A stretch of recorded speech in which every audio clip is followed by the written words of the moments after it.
օրինակ էներգետիկայի հանձնաժողովը, իսկապես անկախ հանձնաժողով երբեք ոչ մեկին թույլ չեմ տվել խառնվել հանձնաժողովի գործերը։ Ինքս երբեք չեմ խառնվել։ Բայց ինչի համար այդ հանձնաժողովը ստեղծվել եւ հանձնաժողովի ստեղծման նպատակը, որ կառավարությունը, որը ձևավորվում է արդեն sense խորհրդարանի տոկոսային հարաբերակցության հիմքի վրա, կառավարությունը նախընտրական տրամադրությունների համար չգնա տարիֆների այս սակագների վերանայման։ Ամբողջ նպատակը սա է, որ համակարգը ուրիշ ռեժիմի մեջ լինի։ Հիմա էներգետիկա հանձնաժողով չկա, գոյություն չունի։ Դուք տեսաք այս հանձնաժողովի անկախությունը ուղղակի քանդեցին եւ քանդեցին մեկ պատճառով։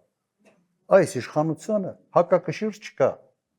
Առաջնային մանդատ ունեցող հակակշիռ պետական ինստիտուտները ուղղակի չկա։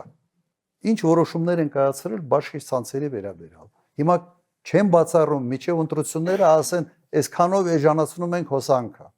Թե հետո ինչա լինելու, ինչ հետևանքներ է բերելու, հա հետո կրկնակի ավելի թանկացնելու ես։